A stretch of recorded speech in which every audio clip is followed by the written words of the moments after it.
बहू, तू कितना ख्याल रखती है मेरा। आनंद भी ऐसे ही ख्याल रखता था। दिन में 10 बार पूछने को आता था। ईश्वर की लीला तो देखो, जो हम दोनों का सहारा था उसी को छीन लिया।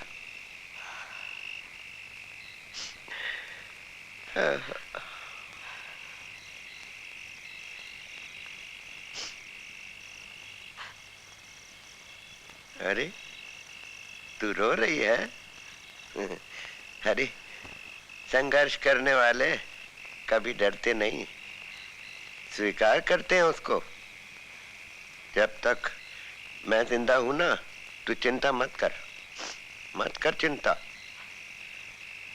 खैर नंदू और छोटी तो ना समझ है, 2 कपड़ों में से भी हिस्सा मांगते हैं। हाँ, नंदू को जरूर छोटी ने भरा होगा।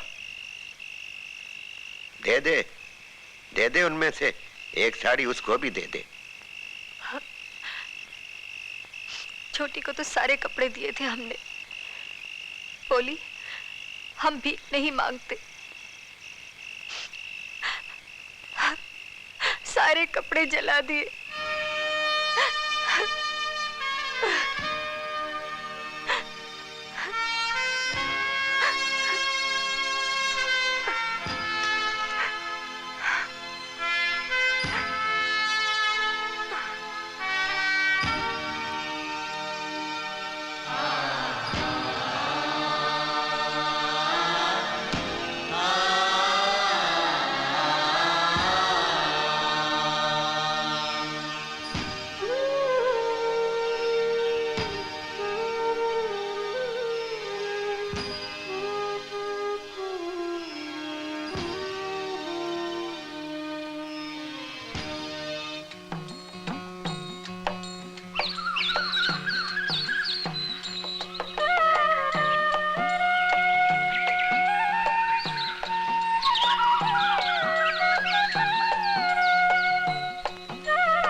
मंजिली ना पहनती तो बड़ी को वापस कर देते, बेचारी वही पहन डालती। मगर ये क्या, उठाया और आग में झोंक दिए। क्या मिल गया उसे आग में डालकर? क्या तुम दोनों मिलकर एक विधवा भावित को पाल नहीं सकते? छी छी छी। काका, अब हम भी क्या करें? छोटी बहू को तो आप जानते ही हो, और अपना नंदू भी तो। हाँ, सब जानता हूँ, सब जानता हूँ। बड़ा अफसोस होता है, जिंदगी में पहली बार लगा के टूट गया हूं मैं, हार गया हूं, कहीं बिखर सा गया हूं। आजादी की जंग जीतने के बाद मेरी एक ही लगन थी कि तुम लोग मिलजुल कर रहो, प्रेम से रहो। अब तो ऐसा लगता है कि सब भुलावा था, सपना था एक। अंतर तो मुझे कहीं दिखाई नहीं देता, आजादी से पहले ना आजादी के बाद। हरिया कह रहा था पीठूर में दारोगा ने जीत राम की हत्या कर दी, सबके सामने डंडे मार मार कर। सब खड़े तमाशा देखते रहे, किसी ने कुछ नहीं किया। अब कौन है उन्हें अधिकार दिलाने वाला? छी छी छी छी।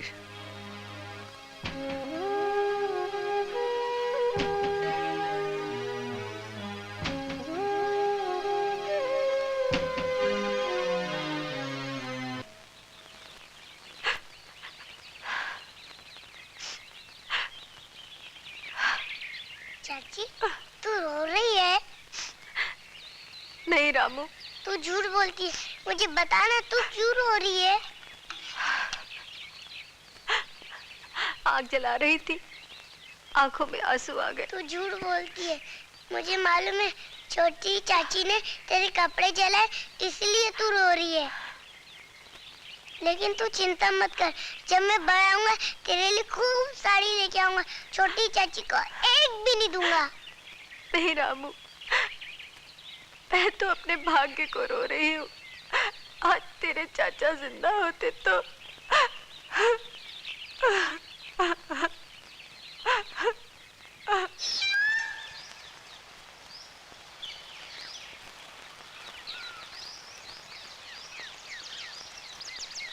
आओ गंगा काका, बैठा। ये उमरिया में आपकी इतनी मेहनत देख के बहुत दुख होते हैं। अरे भैया, काम से जी को आराम ही तो मिलता है। ठीक कहे तो काका। काम किया, थक गए और खा पी के आजादी की नींद सो गए। गंगा काका, आप ही आजादी की लड़ाई में यहाँ घर गांव सबे कुछ भूल के चले गए और आपके महतारी बाप सब रोए रोए के गंगा गंगा कहे के स्वर्ग से धार गए। ये सब त्यागन के बाद सरकार तुमका कौन सा पेंशन देती? अरे देश की सेवा के बदले जो मिलने मिलाने की बात करते हैं ना, वो मतलबी होते हैं। अरे देश का भी कुछ ऋण होता है जिसका मूल चुकाना पड़ता है। कभी तुमने उन लोगों के बारे में सोचा जो भारत माता की जय कहते हुए फांसी पे चढ़ गए, फिर रंगियों की गोलियों से छलनी हो गए? अरे तुमने क्या क्या समझा? हा? देश की सेवा के बदले हम पेंशन लेंगे सरकार से? छी छी छी।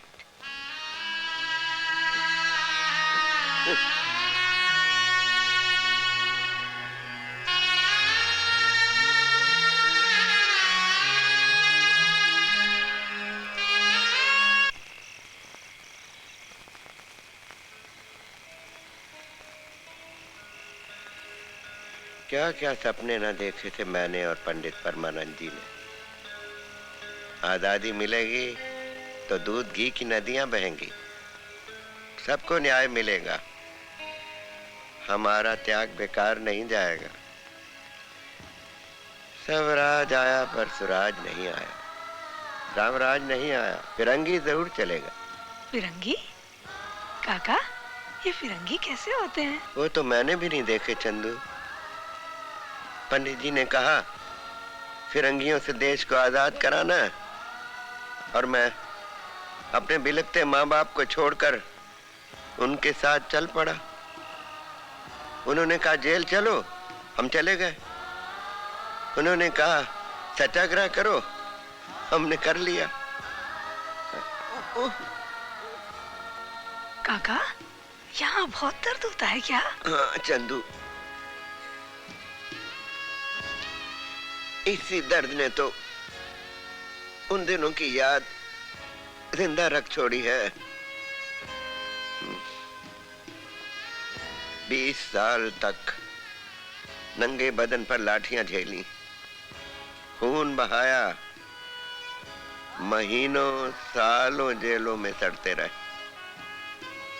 और उसके बाद जब आजादी का सूरज उदय हुआ तो पंडित जी बोले, गंगानंद, हमारा त्याग सफल हो गया, अब तुम घर लौट जाओ।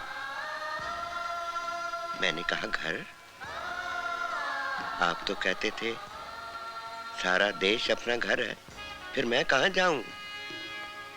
तो कहने लगे, शायद अब भी तुम्हारे माँ बाप तुम्हारा इंतजार कर रहे हों।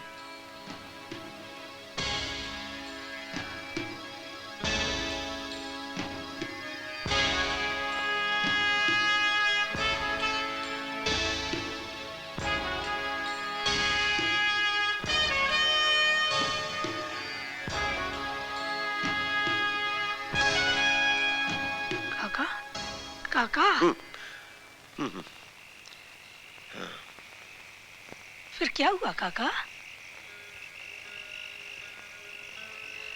फिर मैं अपने घर की ओर चल पड़ा, लेकिन अपने ही घर जाते हुए मुझे ऐसा लग रहा था जैसे मैं अपना घर छोड़कर आ रहा हूं। यहाँ पहुंचा तो कोई नहीं था सिवाय एक टूटे झोंपड़े के। बुआ बोली, गंगा, तुमने आने में देर कर दी, तुम्हारे माँ बाप तुम्हें देखने के लिए तरसते रहे और बोली, गंगा तुम अब शादी कर लो, घर बसा लो। लेकिन मैंने सोचा बुआ के बच्चे आनंद, देवा और नंदू के सहारे ही अपनी बाकी जिंदगी काट लूंगा। वो भी अनाथ थे, उन्हें भी सहारे की जरूरत थी। लेकिन काका, पंडित जी से आप फिर कभी मिलने नहीं गए? नहीं चंदू, जा ही नहीं सका। अपने आप को व्यस्त जो कर लिया था मैंने घर परिवार में। पंडित जी आपके गुरु थे काका? हाँ चंदू, पंडित जी बहुत महान थे। जो कुछ भी किया देश के लिए ही किया, अपने लिए तो कुछ किया ही नहीं। बदन पे धोती, कुर्ता और इस कंबल के अलावा उनके पास कुछ नहीं था। वो मुझे अक्सर कहा करते थे, गंगानंद, मेरा इस कंबल से एक भावुक रिश्ता है।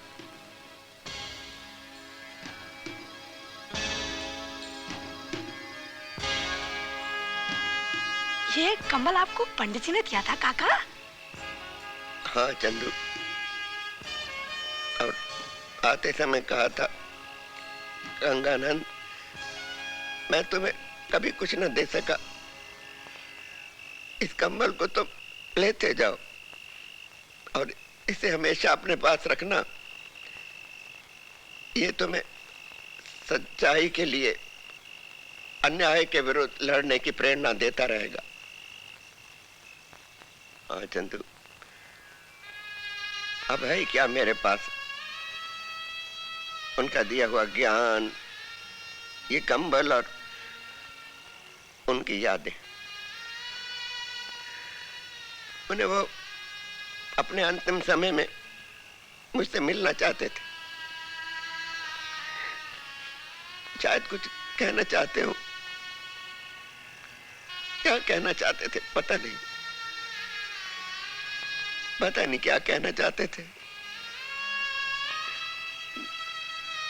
कभी कभी तो ऐसा लगता है जैसे सपने में मुझसे कह रहे हो कुछ, कहीं कहीं जाने के लिए, कुछ करने के लिए।